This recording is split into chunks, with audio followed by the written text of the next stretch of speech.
All right, guys, welcome to another episode of Hot Takes Cold Truths. Today's episode, we'll be talking about that extension. And I'm talking about for the Knicks, man. We're talking about Mikal Bridges, I think the 4-year, 150 extension with a player option in year 3. All right, so let's talk about the cons first. And the con to this is, well, a lot of Celtics fans are always, on what we're doing, and it's pretty funny. But I'm gonna see, when I was on social media, this popped up. Like about 10 Celtics pages posted this about how Brad Stevens is a goat and stuff like that because Derek White got signed for, I think, 4 years.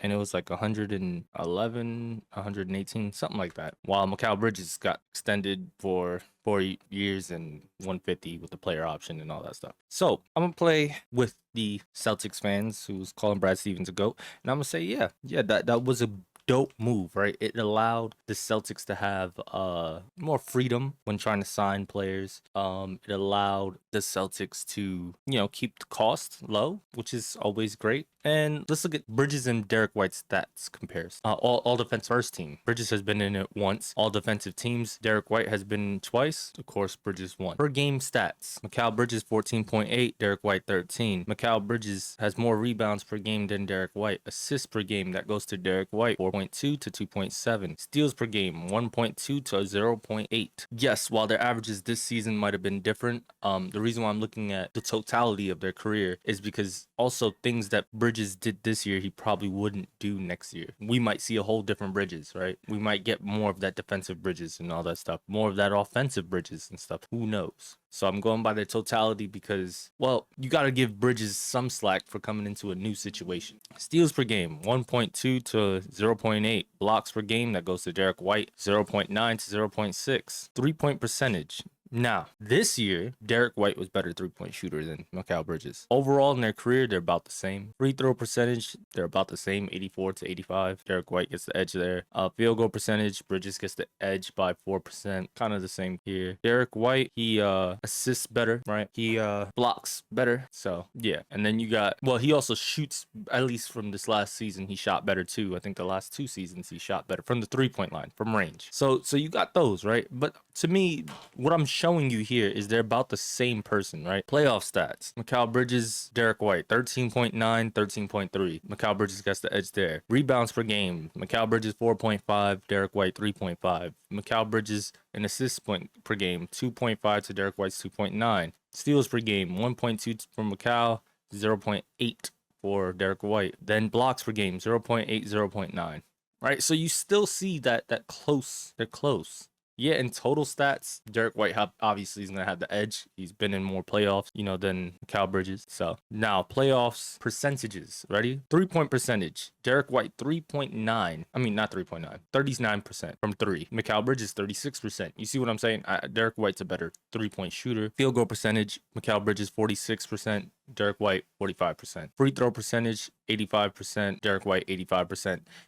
Technically 85.6% and 85.4%, but that's not a big enough difference to even mention that. Like, me mentioning that is if you're a stickler for like, oh my God, he got the edge by.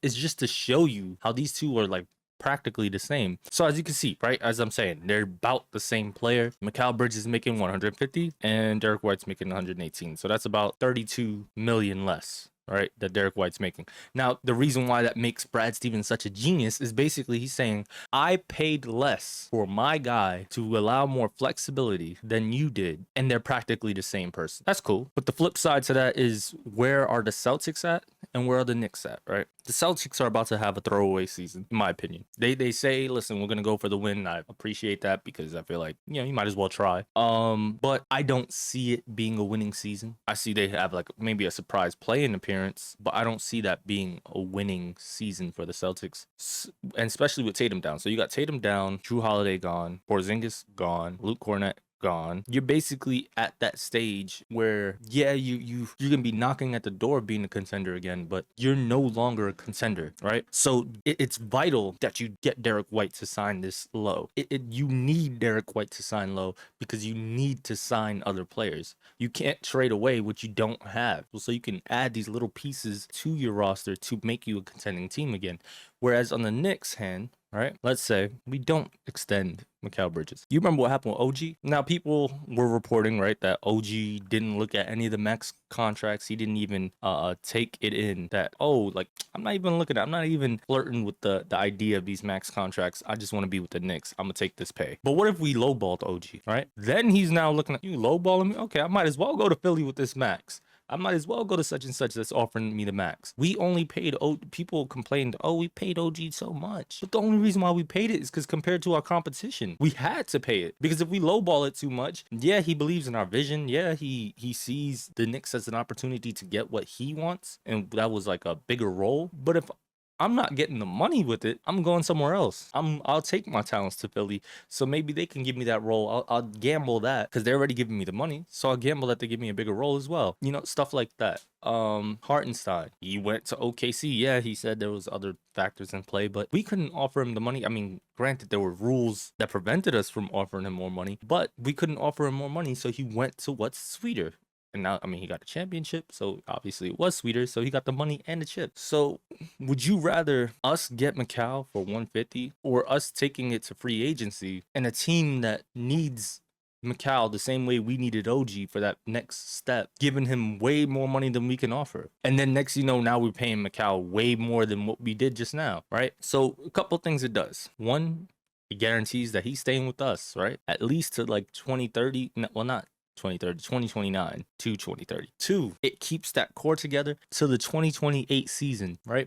Like I said, I don't see the Knicks being a non-contending team in the next 3 years. And this is why this Nets trade, to me, it didn't matter to me, because I'm like, those picks that we gave up, okay, they're not going to be top of the draft. So there you go, right? Like I said, the only ones that bothered me was like the 2029s, the 2030s, right? Now, that being said, there's another caveat to this, because people are like, oh man, we trapped ourselves. Oh, I don't know what to do. The Knicks, oh my God, why they doing this? There's another thing people aren't mentioning. By doing the deal now, Mikal Bridges cannot be traded until February 1st, 2026. The reports so far is that the trade deadline is February 5th. So you guys who are hot on, yeah, we need to get Giannis, maybe that's what they're doing. Hey, maybe a Giannis demands a trade. Maybe we can sneak in a Mikal. I mean, granted, that means other people are going to have to go with him, but maybe we could throw in a Mikal and someone else, or a couple of something else's, right? And who knows, maybe they're able to do that, or maybe they get someone else that they need in the trade. Who knows? But the Knicks aren't in the position right now where we need to sign players. We're at the position where it's, listen, you don't work, I'm trading you for something else, right? That's the granted, are we trying to sign like a Jordan Clarkson, how we did that, Yabusele? We're trying to sign the little pieces, right? Pieces that shouldn't cost much. But our main guys, we're not trying to sign another big main guy. If we need another big main guy, we have to get rid of another main guy that we have. Well, we're going to have the 5 mains and then try to add another person and be like, yo, you sit on the bench. No, that's not going to work. One, that person's not going to be happy. Two, money-wise, that ain't going to work. So we have to trade. We're in a position where we got to trade players. Celtics are in a position where they have to sign players. You have to look at where you're at, look at where you're going, and realize, hey, this is what we're at, where we need to be doing. This is where they're at. We can't compare us.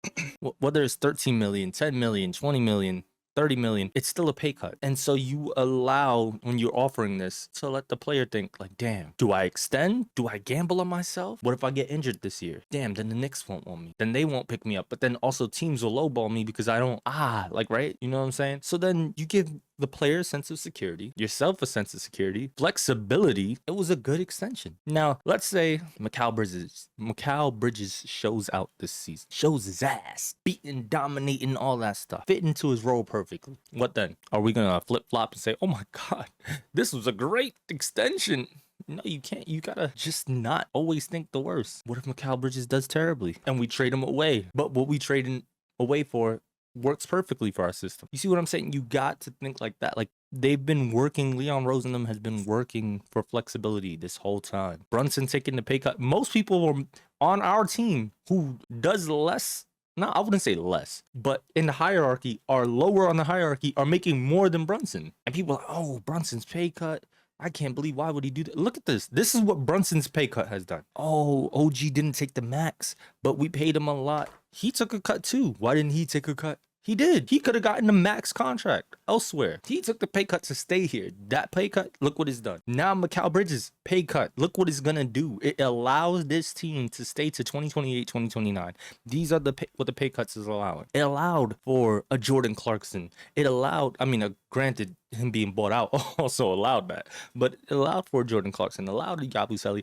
So look at these things as not what is happening right now. Yes, it looks terrible right now because you're probably thinking, oh, second aprons and all that stuff and blah, blah, blah, blah, blah. But later on, who knows? Everything the organization has done hasn't been for now. It's been for 10 steps ahead. I give Brunson a pay cut now, dominoes effects, boop, boop, boop, boop. All these people I'm allowed to spend on. I give such and such this much money. Yeah, it's kind of steep, but it wasn't as steep as he could have gotten. Look what this allows. I give this person this much money. Yeah, it was steep, but not as much as what he could have gotten. This is what this allows. I fired this coach. Yeah, it allowed Mike Brown, but okay.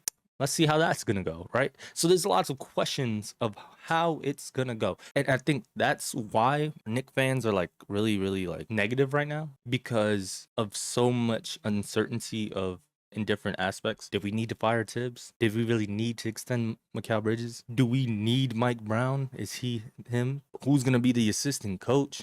There's a lot of questions. And because there's a lot of questions and uncertainty, I think that's why people are going crazy. What I'm just here to say is relax, relax. It's going to be fine. And hey, if we don't succeed this year, it's going to suck for me. Probably going to suck for you. Probably going to be great for Boston fans, Pacers fans, Philly fans, fans of any other NBA team. But we're going to get right back up again and try again. So I hope you guys have a good one. Like, subscribe, comment below how y'all feeling.